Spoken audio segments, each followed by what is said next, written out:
Adil, imbalan bagi pemimpin yang adil. Ibnu Abbas radhiyallahu anhu menuturkan Muhammad Rasulullah SAW bersabda, amal kebaikan sehari dari seorang pemimpin yang adil lebih baik daripada ibadah selama 60 tahun. Hadis Tabrani. Keterangan diriwayatkan juga oleh Asbahani dari Abu Hurairah dengan redaksi yang berbeda. Keadilan satu hari yang dilakukan oleh seorang pemimpin lebih baik dari ibadah selama 60 tahun. Mengapa pahala perbuatan adil seorang pemimpin lebih besar dibanding ibadah selama 60 tahun? Sebab keadilan akan menciptakan ketenangan bagi seluruh lapisan masyarakat yang dipimpinnya. Sebaliknya, ketidakadilan berarti menzolimi sebagian masyarakat yang dipimpinnya. Selain itu, ketidakadilan juga dapat menyulut fitnah, pertikaian, bahkan menjurus pada perang saudara. Imbalan bagi pemimpin yang adil. Abi Said Al-Khudari menyatakan Muhammad SAW bersabda, orang yang paling dicintai Allah pada hari kiamat dan memperoleh kedudukan dekat dengannya adalah seorang pemimpin yang adil. Orang yang paling dimurkai oleh Allah pada hari kiamat dan mendapat tempat paling jauh darinya ialah pemimpin yang zalim. Hadis riwayat Tirmizi. Keterangan, pahala pemimpin yang adil kelak ia memperoleh kedudukan yang tinggi di sisi Allah Subhanahu wa taala. Selain itu, selama hidupnya di dunia pastilah dihormati, dibanggakan dan dijadikan panutan oleh yang dipimpinnya. Sebaliknya, pemimpin yang zalim kelak dimurkai Allah Subhanahu wa taala dan mendapatkan siksa yang pedih. Selain itu, selama hidupnya tentu banyak menerima caci maki, sumpah serapah, dan didoakan celaka oleh orang-orang yang dipimpinnya. Begitu besar penghargaan dan pahala yang diperoleh pemimpin adil. Sebaliknya, begitu dahsyat kehinaan yang didapat pemimpin zalim. Jika sudah mengetahui hal ini, alangkah eloknya kita berusaha menjadi pemimpin yang baik dan adil. Anjuran menggilir istri-istri secara adil. Anas radhiyallahu anhu menceritakan Rasulullah SAW mempunyai 9 orang istri. Apabila beliau menggilir mereka, baru kembali ke istri pertama setelah hari ke-9. Biasanya mereka para istri berkumpul setiap malam di rumah istri yang sedang beliau datangi.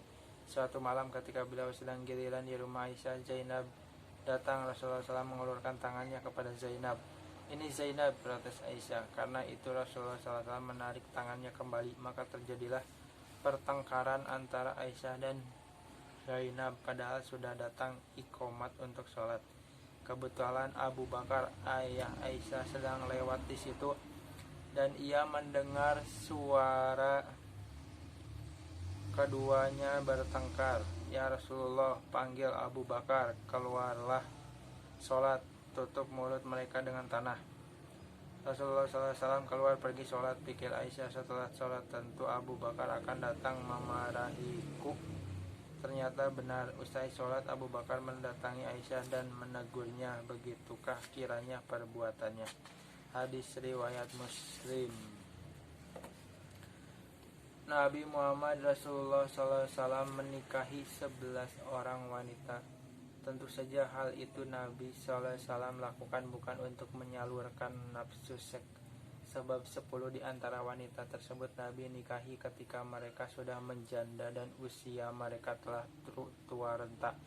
Jadi tujuan Nabi SAW menikahi mereka adalah semata-mata untuk menyebarluaskan hukum-hukum Islam yang berkaitan erat dengan masalah kewanitaan. Misalnya tentang haid, menstruasi, kelahiran, nifas, dan lain sebagainya. Dengan kata lain, untuk mencetak guru-guru wanita dalam bidang hukum-hukum Islam yang sangat dibutuhkan oleh kaum wanita. Mengapa? Karena pada masa itu banyak wanita yang merasa malu bertanya langsung kepada Nabi SAW tentang masalah wanita dan keluarga. Selain itu, menikahi wanita sampai 11 orang dalam waktu bersamaan ini merupakan pengecualian bagi Rasulullah SAW, sedangkan umatnya tidak diperbolehkan. Keadilan yang dicontohkan Nabi SAW. Aisyah radhiyallahu anhu menuturkan Rasulullah SAW belum pernah mengutamakan sebagian dari kami atas sebagian yang lain dalam masalah giliran. Tiada suatu hari pun melainkan beliau menggilir kami semuanya. Beliau datangi setiap istrinya tanpa menyetubuhinya. Malam harinya sampailah beliau pada giliran istri yang ia harus berada dengannya, maka menginaplah ia padanya. Hadis riwayat Abu Daud, Ahmad, dan Bukhari. Keterangan Ummul Mukminin Aisyah radhiyallahu anhu menegaskan bahwa Rasulullah Shallallahu Alaihi Wasallam tidak pernah mengistimewakan salah seorang di antara istri-istri beliau. Meskipun Rasulullah Shallallahu Alaihi Wasallam sudah membagi jatah giliran menginap secara pasti, namun siang harinya beliau mendatangi kediaman mereka masing-masing. Tujuannya hanya untuk menunjukkan perhatian dan kasih sayang beliau kepada mereka semua. Baru pada malam harinya beliau menginap di rumah istri yang berhak atas gilirannya. Keadilan yang dicontohkan Nabi Shallallahu Alaihi Wasallam. Apabila akan bepergian, Rasulullah Shallallahu Alaihi Wasallam mengundi istri-istrinya. Kemudian beliau pergi dengan istri yang beruntung dalam undiannya. Keterangan yang dimaksud adil pada hadis di atas adalah dalam hal-hal yang berkaitan dengan lahiriah, seperti memberi makan, pakaian, dan jatah giliran. Sedangkan dalam hal yang berkaitan dengan perasaan, sang suami tidak dituntut adil karena perasaan itu di luar kendali manusia. Itulah sebabnya rasa cinta seorang suami terhadap istri yang satu berbeda kadarnya dengan cintanya terhadap istrinya yang lain. Tentu saja perasaan cinta ini bisa berubah-ubah, biasanya tergantung dari perilaku dan kesetiaan istri itu sendiri terhadap suaminya. Pahala bagi suami yang adil. Muhammad Rasulullah SAW bersabda, orang-orang yang berbuat adil pada hari kiamat nanti akan ditempatkan di atas mimbar-mimbar yang terbuat dari cahaya. Di sebelah kanan Allah mereka adalah orang yang berbuat adil ketika menjatuhkan hukuman, dan orang yang berbuat adil untuk keluarganya, serta orang-orang yang di bawahkannya. Sanksi bagi suami yang tak adil. Nabi Muhammad Rasulullah SAW bersabda, barang siapa beristri dua dan tidak berlaku adil kepada keduanya, maka ia akan datang pada hari kiamat dalam keadaan terbelah tubuhnya. Keterangan, umumnya jika laki-laki berpoligami, mereka hanya melihat dari segi enaknya saja, tanpa mempertimbangkan sanksi hukum andai tidak mampu berbuat adil. Semoga hadis di atas menjadi masukan bagi kaum laki-laki yang ingin berpoligami. Perintah memperlakukan anak secara adil. Nu'man bin Bashir mengemukakan bahwa ia menerima sesuatu dari bapaknya, namun ibunya memprotes, saya tidak suka sebelum engkau memperlihatkannya kepada Rasulullah Shallallahu Alaihi Wasallam. Ketika itu juga Bashir menemui Nabi Shallallahu Alaihi Wasallam. Ya Rasulullah, saya memberikan suatu pemberian kepada anak saya dari Amr bin Rawahah, tetapi ibunya menyuruh saya memperlihatkannya kepada engkau lebih dulu.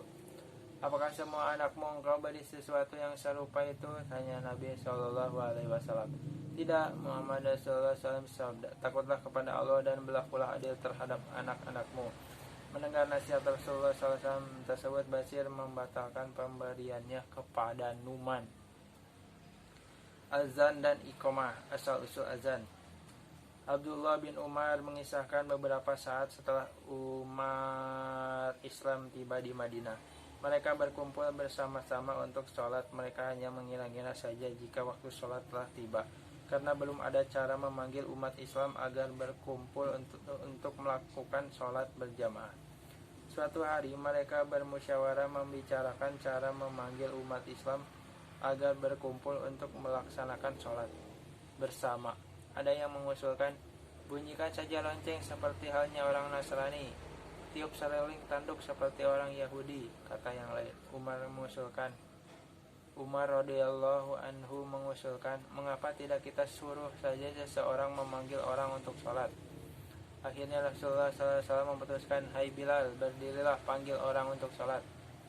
Dalam hal azan ini Nabi Muhammad SAW mempunyai 2 orang muazzin juru adan. Diriwayatkan oleh Muslim bahwa Ibnu Umar radhiyallahu anhu menceritakan Rasulullah SAW mempunyai 2 orang muazzin. Mereka ialah Bilal bin Rabah dan Abdullah bin Ummi Maktum yang buta.